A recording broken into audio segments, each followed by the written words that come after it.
Assalamualaikum warahmatullahi wabarakatuh. Anak-anakku sekalian, ketemu lagi dengan pelajaran IPA di pertemuan yang kedua. Perkenalkan, saya Dede Rohaini, mengajar IPA. Anak-anakku yang saya banggakan, untuk pertemuan kali ini saya melanjutkan daripada pertemuan yang pertama yang sudah membahas tentang sistem reproduksi yang dibahas oleh Ibu Tuti Utami. Baiklah anak-anakku, untuk pertemuan kali ini kita akan membahas tentang menstruasi, proses kehamilan dan proses melahirkan. Mungkin sebetulnya kalau untuk perempuan kita tidak asing ya untuk mendengar kata menstruasi. Apa itu menstruasi? Mungkin kalian sudah mengalaminya. Kalau untuk perempuan mengalaminya ya, kalau untuk laki-laki mungkin tidak mengalami. Ada yang tahu mungkin menstruasi? Pada umumnya menstruasi itu kita perempuan mengalami selama 28 hari sekali. 28 hari, akan tetapi ada perempuan juga yang mengalami siklus menstruasi itu ada yang panjang, ada yang pendek. Nah, mungkin di sini untuk seorang perempuan yang mengalami siklus pendek itu menstruasinya akan berlangsung sekitar 18 hari. Sedangkan untuk seorang perempuan yang mengalami siklus menstruasi panjang itu menstruasinya akan berlangsung selama kurang lebih 40 hari. Anak-anakku yang saya banggakan, kita lihat gambar di sini yang dimana ini menjelaskan tentang fase menstruasi. Di sini ada fase menstruasi itu ada dari hari 0 sampai ke 5, kemudian ada fase proliferasi itu dari hari ke-6 sampai ke-14, kemudian ada fase sekretori. Nah, sekarang fase menstruasi. Di mana pada fase menstruasi ini fase ini hormon FSH yaitu hormon follicle stimulating hormone ini memicu perkembangan folikel dalam ovarium. Nah, sini hormon FSH ini adalah hormon yang dihasilkan oleh kelenjar pituitari atau hipofisis ya. Kelenjar tersebut terletak di otak bagian depan. Di sini adalah fase ini di mana dini rahim ini luruh dan seorang perempuan mengalami yaitu menstruasi ya. Nah, pada proses perkembangan folikel ada beberapa folikel yang berkembang, tetapi ada satu folikel yang dapat terus berkembang setiap bulannya. Pada proses perkembangan folikel, di sini ada beberapa folikel yang berkembang, tapi ada satu yang folikel yang dapat terus berkembang tiap bulannya. Di awal perkembangannya, folikel menghasilkan hormon estrogen dan hormon progesteron, yang dimana hormon estrogen ini dan hormon progesteron ini akan memicu dinding rahim untuk menebal, sehingga pada saat ini dinding rahim sedang mengalami fase proliferasi, berarti fase yang kedua ya pada fase menstruasi di sini. Nah, di sini anak-anakku yang saya banggakan di sini, tujuan dari menebalnya dinding rahim itu adalah untuk mempersiapkan tempat melekatnya embrio apabila sel telur ini dibuahi oleh sperma. Nah, kalau tidak dibuahi berarti akan terjadi peristiwa menstruasi. Nah, sekarang di sini fungsi daripada hormon estrogen adalah untuk memicu kembali kelenjar pituitari ini untuk menghasilkan hormon FSH dan hormon LH, luteinizing hormone. Hormon LH di sini terus diproduksi dan meningkat secara mendadak. Nah, peningkatan hormon LH ini akan memicu mengeluarkan sel telur dari folikel yang telah matang, maka proses ini disebut dengan ovulasi. Fase ketiga adalah fase sekretori, yang dimana pada fase ini melepasnya sel telur di sini akan berubah menjadi corpus luteum. Di sini sel telur itu yang telah diovulasikan akan ditangkap oleh Fibriae dan bergerak menuju ke tuba Fallopi. Nah, jika pada saat sel telur tidak dibuahi oleh sperma, atau tidak terjadi fertilisasi, maka di sini akan dikirimkan sinyal tertentu pada korpus luteum untuk tidak memproduksi hormon estrogen dan hormon progesteron lagi. Sehingga dengan demikian pada fase ini jumlah hormon estrogen dan hormon progesteron pada perempuan rendah. Rendahnya hormon estrogen dan hormon progesteron menyebabkan jaringan penyusun dinding rahim rusak dan pembuluh darah yang ada pada dinding rahim pecah, sehingga perempuan akan mengalami yang namanya menstruasi. Berikutnya fertilisasi dan kehamilan. Tadi pada saat membahas tentang menstruasi kita sudah menyinggung ada fertilisasi. Nah, apa itu fertilisasi? Fertilisasi di sini merupakan proses peleburan inti sel sperma dengan sel telur. Nah, kita melihat di gambar di sini ada peristiwa di sini fertilisasi, yang dimana di sini adalah ada di sini gambar sel telur. Nah, sel telur yang di sini bertemu dengan sel sperma, maka di sini akan terjadi proses pembuahan atau fertilisasi sehingga membentuk zigot di sini. Nah, fertilisasi di sini terjadi dalam tuba falopi. Nah, sel sperma menggunakan flagela yang bergerak memutar sebagian baling-baling untuk menggerakkan tubuh dalam cairan yang ada pada tuba falopi ini menuju sel telur. Nah, sehingga gerakan flagela ini dianalogikan dengan baling-baling untuk mendorong sehingga bisa mendekati kepada sel telur. Zigot yang terbentuk setelah terjadinya fertilisasi di sini akan melakukan pembelahan, kemudian melakukan perkembangan menjadi embrio yang menuju rahim, kemudian tertanam atau implantasi ke dalam endometrium. Nah, pada kondisi ini maka seseorang bisa disebut dengan mengalami yang namanya kehamilan. Kalian bisa lihat di gambar di sini ada peristiwa ovulasi. Di sini nomor 1 ovulasi, kemudian ada fertilisasi, kemudian pembelahan. Di sini kemudian berlanjut ke dalam pembelahan lanjutan, kemudian implementasi, yaitu sehingga tadi yang disebut mengalami yang namanya peristiwa kehamilan. Nah, dari jutaan sel sperma yang masuk ke dalam saluran reproduksi perempuan, hanya 1 sel sperma yang dapat membuat sel telur. Mengapa bisa seperti itu? Nah, di sini setelah salah satu sel sperma memasuki membran sel telur, maka secara langsung sel telur akan membentuk benteng yang tidak dapat dilewati oleh sel sperma lainnya. Nah, sekarang kita menginjak ke masa kehamilan. Masa kehamilan ini dapat diartikan sebagai kondisi sejak terjadinya fertilisasi dan embrio terimplantasi dalam endometrium sehingga terjadinya kelahiran. Nah, biasanya pada manusia ini masa kehamilan ini rata-rata berlangsung selama 38 minggu atau 266 hari. Itu mulai dari fertilisasi atau 40 minggu dari permukaan siklus menstruasi terakhir. Pada masa kehamilan ini dibagi menjadi 3 periode, yaitu ada trimester pertama, trimester kedua, dan trimester ketiga. Trimester pertama ini terjadi pada 1 sampai 3 bulan. Trimester kedua terjadi pada 3 sampai 6 bulan. Trimester ketiga itu terjadi dari 7 sampai 9 bulan. Nah, kalian bisa lihat di sini ada gambar peristiwa kehamilan mulai dari hari pertama sampai kepada hari ke-40. Nah, sehingga kalian bisa berpikir bisa membayangkan, oh, dari mana nih asal kita gitu ya. Kenapa kita bisa seperti ini, dan bagaimana dulu ibu kita mengandung sampai bisa melahirkan kita semua. Nah, di sini tadi bahwa peristiwa kehamilan itu ada dibagi dalam 3 trimester. Trimester pertama ini terjadi dari minggu pertama sampai minggu ke-13 masa kehamilan, yang dimana pada masa trimester utama ini perubahan pada ibu hamil ini belum terlihat jelas.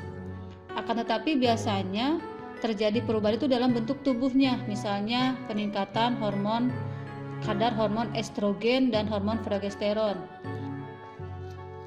Pada fase ini di sini rahim mulai mendukung untuk pertumbuhan janin dan plasenta. Di sini tubuh akan meningkatkan supaya darah ini untuk membawa oksigen dan nutrisi ke janin yang sedang berkembang. Ya, pada trimester pertama ini juga ibu harus menjaga kondisi tubuhnya, karena di sini janin mudah mengalami yang namanya keguguran ya. Biasanya pada trimester di sini ini rentan sekali ya, sehingga harus benar-benar dijaga supaya tumbuh dan berkembang janin lebih baik. Kondisi janin pada trimester pertama ini memiliki ciri-ciri, biasanya ukuran embrionya kurang lebih 7 mm. Kemudian embrio ini telah memiliki bakal tulang belakang. Otak dan sumsum tulangnya mulai terbentuk, kemudian embrio sudah dapat disebut janin karena terletak pada tali pusar dengan terhubung kepada plasenta yang dilindungi oleh kantung ketuban atau disebut dengan amnion. Kemudian biasanya juga janin di sini berukuran sekitar 5,5. Kalau tadi embrionya yang ukuran 7 mm, kalau sekarang sudah menjadi janin yang dimana ukurannya menjadi sekitar 5,5 cm. Kemudian juga sudah terbentuk otot, kemudian tulang belakang, tulang rusuk, lengan, dan jari mulai terbentuk. Nah, di sini janin sudah dapat menggerakkan lengan dan kaki serta mampu memutar kepala. Nah, pada akhir trimester pertama ini biasanya janin seperti miniatur manusia dan jenis kelamin sudah tampak dan detak jantung juga sudah dapat dideteksi di sini. Nah, sekarang kita lanjutkan anak-anakku pada trimester kedua. Jadi kita harus tahu ya bagaimana rasanya ibu hamil, dan nanti mungkin kalau perempuan akan mengalami ya bagaimana hamil karena menstruasi sudah, kemudian nanti bagaimana melahirkan. Nah, sekarang kita membahas untuk trimester kedua. Trimester kedua ini berlangsung dari minggu ke-13 sampai minggu ke-27. Dan biasanya untuk trimester kedua ini merupakan periode yang dirasakan paling nyaman oleh ibu hamil. Karena kegelisahan gejala kehamilan awal sudah hilang. Karena biasanya ya mungkin kalian sudah bisa pernah memperhatikan, mungkin ada ibu hamil yang awal-awal hamil itu mengalami yang namanya mabuk atau bidam gitu ya, bahasa apa gitu ya. Karena apa? Karena di masa-masa trimester pertama itu adalah masa-masa yang memang cukup berat gitu ya. Nah, sehingga pada trimester kedua ini ibu hamil sudah mengalami yang namanya mulai menikmati kenyamanannya karena sudah hilang di fase trimester pertama. Nah, biasanya untuk trimester kedua ini perut ibu hamil sudah mulai membesar karena seiring dengan pertumbuhan rahim yang lebih cepat daripada sebelumnya. Nah, biasanya juga anak-anakku di sini pada trimester kedua ini seorang ibu hamil ini dapat merasakan janin mulai bergerak. Jadi ada yang bergerak dalam perut kita ya di sini. Nah, bahkan di sini janin juga dapat mendengar dan mengenali suara ibunya. Sehingga di sini kalau janin itu yang pertama hubungannya itu adalah dengan seorang ibu, sehingga anak wajar ya kalau anak itu selalu mencari ibunya kalau pulang dari dan sebagainya. Nah, di sini pada trimester kedua ini juga jenis kelamin ini sudah mulai dapat terdeteksi secara lebih jelas, mungkin dengan menggunakan alat. Biasanya itu adalah dengan USG, ada yang USG 3 dimensi dan ada juga yang 4 dimensi untuk lebih jelas.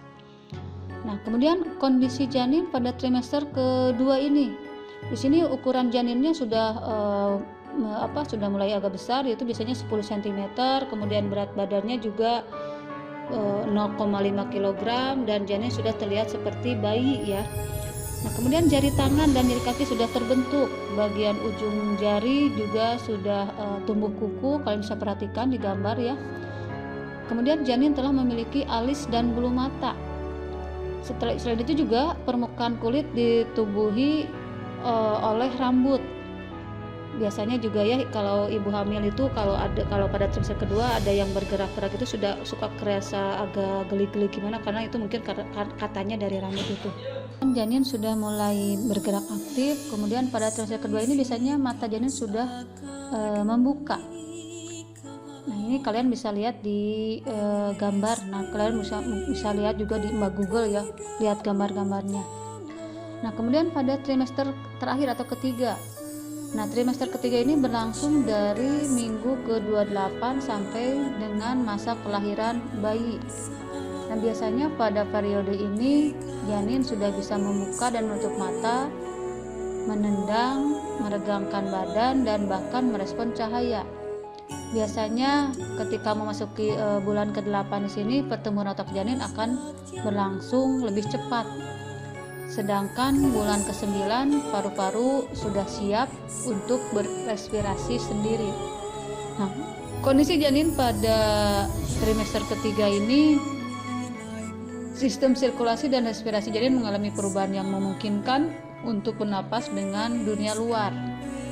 Kemudian janin juga mengembangkan kemampuan untuk mengatur suhu tubuh sendiri. Kemudian tulang mulai mengeras dan ototnya menebal. Nah, di sini selama perkembangan embrio di dalam rahim itu terbentuk membran embrio yang berfungsi untuk melindungi dan memberi makan embrio. Nah, apa itu membran embrio? Itu sini membran embrio ini terdiri atas 4 bagian. Itu siklus yaitu saccus veterinellus, kemudian amnion, carnion, dan allantois.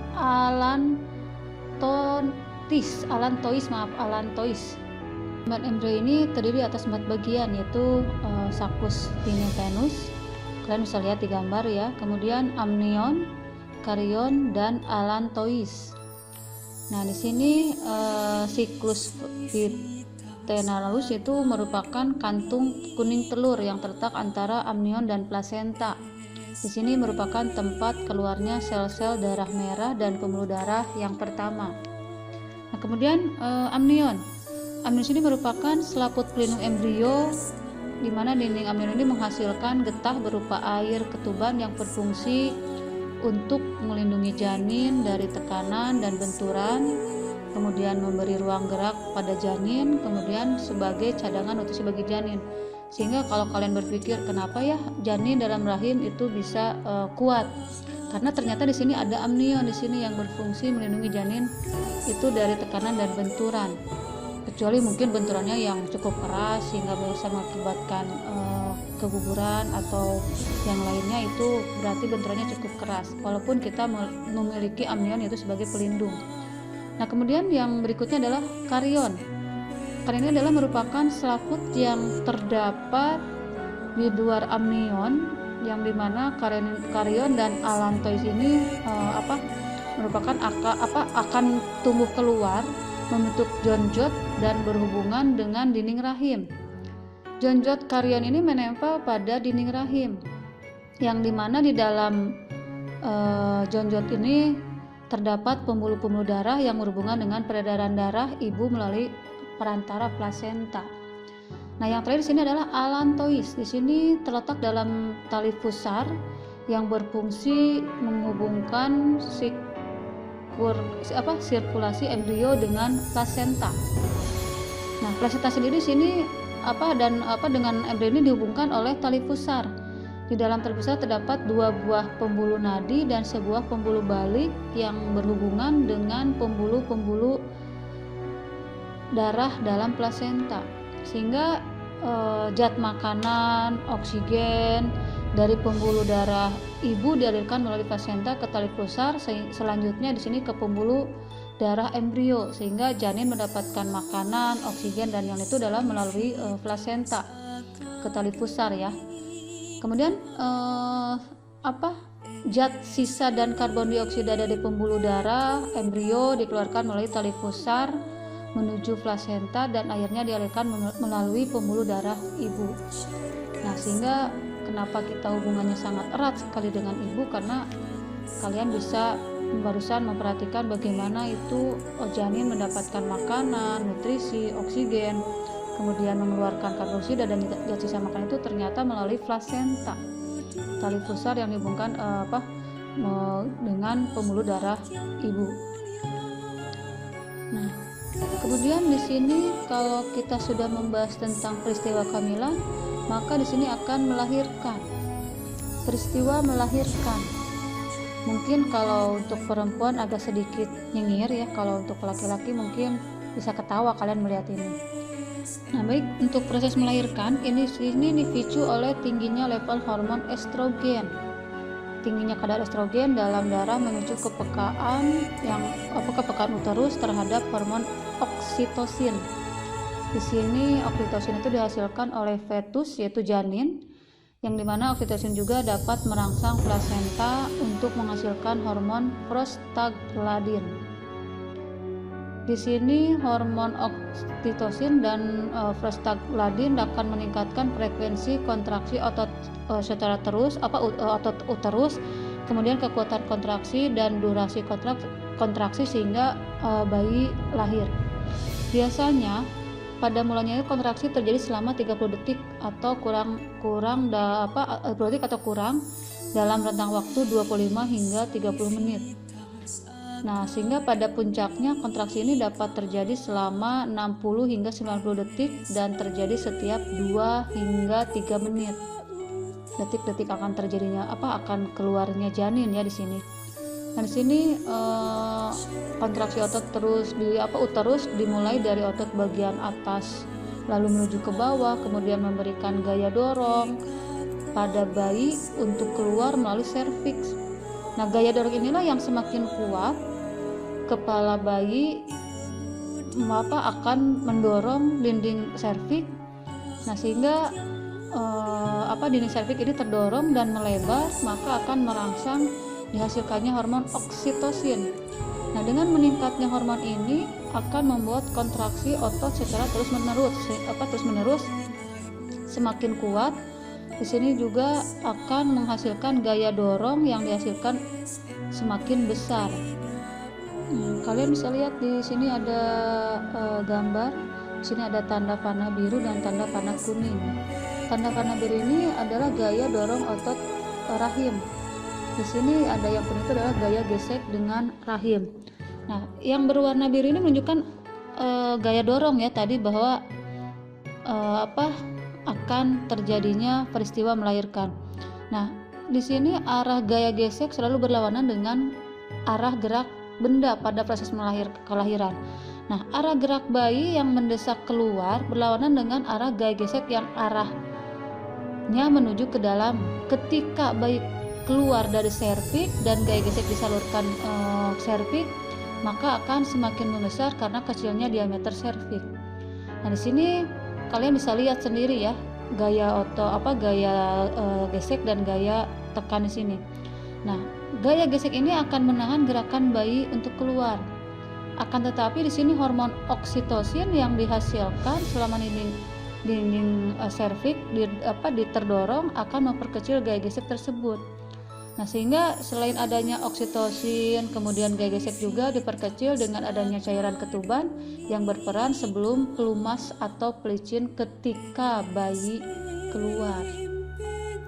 Nah, mungkin nanti untuk yang perempuan kalian bisa merasakan bagaimana peristiwa kehamilan, bagaimana peristiwa melahirkan. Itu rasanya memang sesuatu sekali ya.